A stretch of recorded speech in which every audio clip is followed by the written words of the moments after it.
Avant de passer ses dernières années sur l'île de Patmos, Jean, l'auteur de l'Apocalypse, était l'apôtre de l'église d'Éphèse. Là, il enseigna deux de ses disciples, Ignace et Polycarpe. Eux et d'autres encore maintinrent le message du disciple bien-aimé durant les 200 années suivantes. La première épître de Jean montre son thème constant du Père et de son Fils. Le Fils, la parole, est cette vie éternelle qui était auprès du Père. Notre communion est avec le Père et son Fils, qui est notre avocat auprès du Père. Vous demeurez dans le Fils et dans le Père. Nous avons l'assurance devant Dieu et nous croyons au nom de son Fils. Dieu a envoyé son Fils unique engendré dans le monde. Dieu a envoyé le Fils pour être notre Sauveur. Dieu demeure en nous si nous déclarons que Jésus est le Fils de Dieu. Nous pouvons vaincre le monde en croyant que Jésus est le Fils de Dieu. Dieu donna son Fils. Dieu nous a donné la vie éternelle, et cette vie est dans son Fils. Je vous ai écrit ces choses afin que vous puissiez croire au nom du Fils de Dieu. Le Père et le Fils sont le Dieu véritable et la vie éternelle. Cette vie éternelle qui était auprès du Père. Tout comme Jean avait, dans ses épîtres, mis en garde au sujet de ceux qui nient le Père et le Fils, le premier disciple de Jean, Ignace d'Antioche, a averti les croyants de Tralles. Vains discoureurs et séducteurs introduisent Dieu comme un être inconnu. Ils supposent que Christ n'a pas été engendré, et pour l'Esprit, ils n'admettent pas qu'il existe. Certains d'entre eux disent que le Fils est un simple homme, et que le Père, Fils et Saint-Esprit sont une seule et même personne. Ignace rapporta la perte de l'identité qui était le résultat des enseignements de l'Antichrist, faisant de Dieu soit une personne, soit un être. En contraste, Ignace déclara, comme Paul le fit dans 1 Corinthiens 8, verset 6, que le Père est le seul vrai Dieu, qui n'est ni engendré ni accessible, le Seigneur de tous. Le Père est celui qui a engendré le Fils unique engendré. Nous avons aussi comme médecin le Seigneur notre Dieu, Jésus, le Christ, la parole, le Fils unique engendré avant le début du temps. Un autre contemporain et disciple de l'apôtre Jean introduisit son épître aux Philippiens dans le style des épîtres de Paul. Polycarpe et les anciens avec lui, à l'Église de Dieu séjournant à Philippe. Que la miséricorde et la paix vous soient multipliées de la part du Dieu Tout-Puissant et de la part du Seigneur Jésus-Christ, notre Sauveur. Justin Martyr était un Palestinien qui n'était plus satisfait de la philosophie stoïcienne et platonicienne. Il accepta le christianisme à Éphèse et écrit abondamment pour le défendre. Dans son dialogue avec Tryphon, écrit environ 45 ans après la mort de Jean, Justin essaie de persuader un juif, par les Écritures, que Jésus est le divin Fils de Dieu, le Messie promis.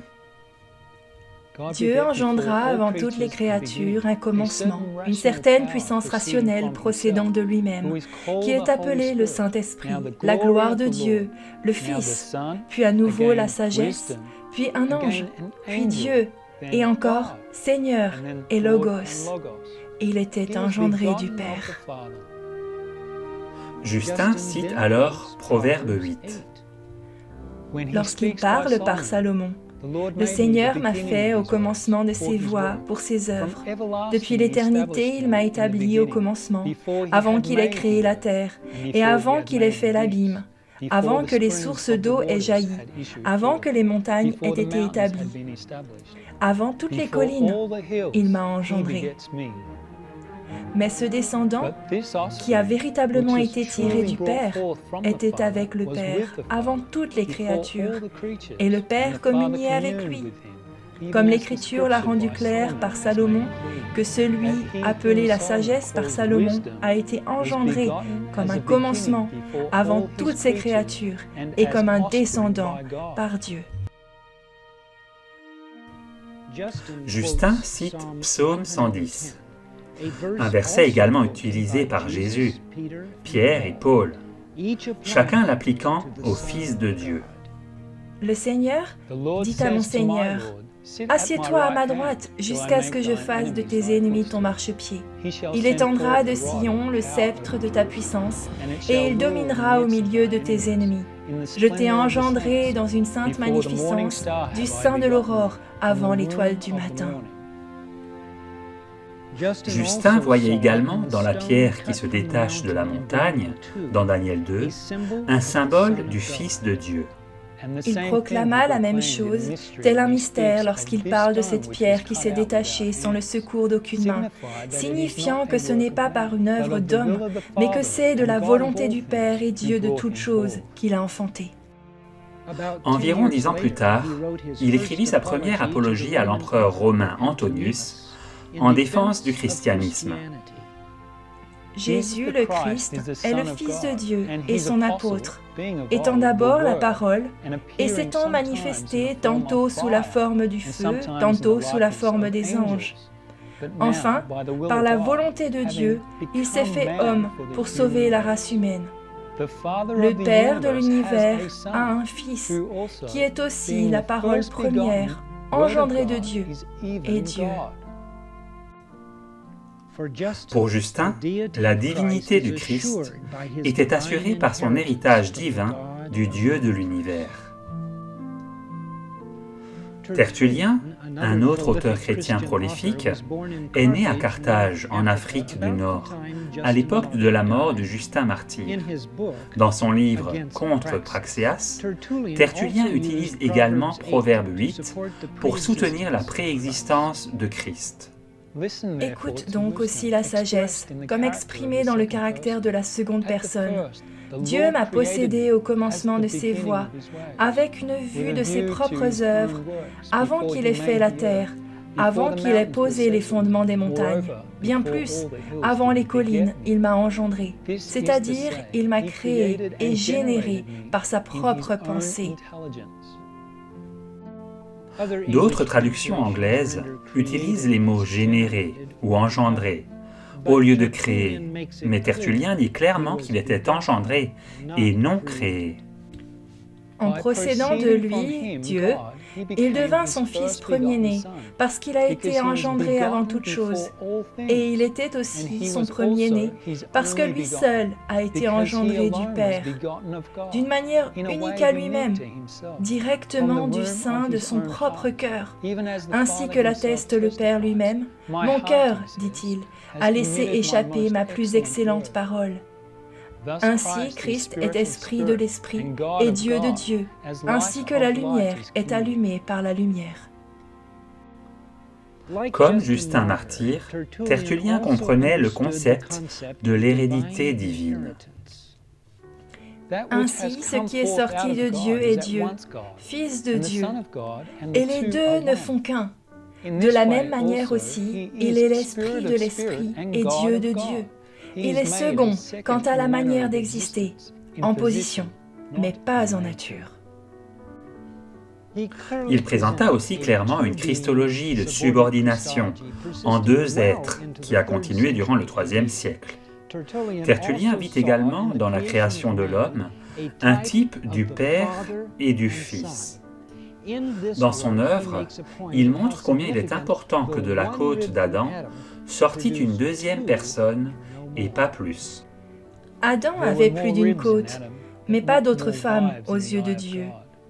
Adam, l'homme de Dieu, et Ève, la femme de Dieu, ont aussi transmis aux hommes, fils de Dieu, la loi du mariage, fondée sur l'autorité de leur origine.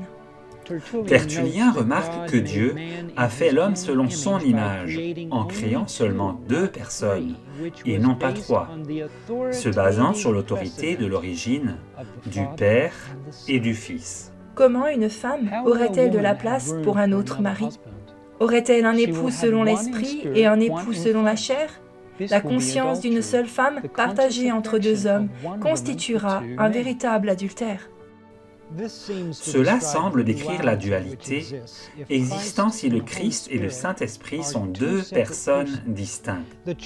L'Église a à présent deux maris, deux intercesseurs, deux médiateurs. un selon l'esprit et un selon la chair. Elle va alors essayer de donner son affection consciente à 2 hommes, et cela constitue un adultère.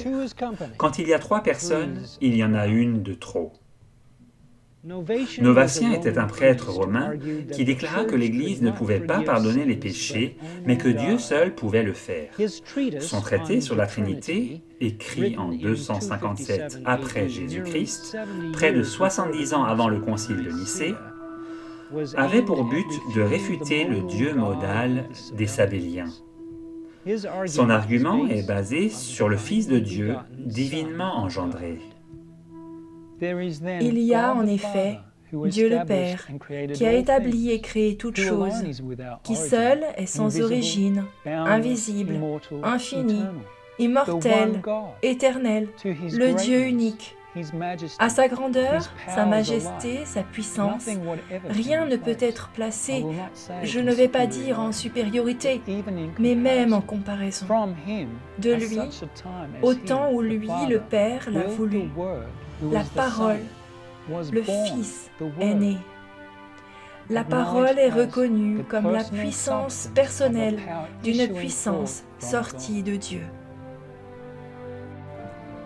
Ignace, Justin, Tertullien, Novatien, tous croyaient au Fils engendré qui est sorti de Dieu. Le Fils trouve son origine dans le Père, qui n'a pas d'origine. Il a procédé du Père selon la volonté duquel toutes choses ont été faites. Dieu, assurément, procédant de Dieu, constituant la seconde personne après le Père, en tant que Fils, et cependant ne dérobant pas au Père l'unité de la divinité. S'il n'avait pas été engendré, il aurait été mis au même niveau que celui qui n'est pas engendré, et les deux, trouvés égaux, comme n'ayant pas été engendrés, auraient alors donné 2 dieux. Il est engendré, qu'il soit la parole, qu'il soit la puissance, qu'il soit la sagesse, qu'il soit la lumière, qu'il soit le Fils. Quel que soit ce qu'il est, il n'a pas d'autre source de son être, comme nous l'avons dit auparavant, que le Père. Il doit son origine au Père, car son origine est dérivée, en étant né, de celui qui est le Dieu unique. Les paroles de Novatien sont riches des paroles de l'Écriture.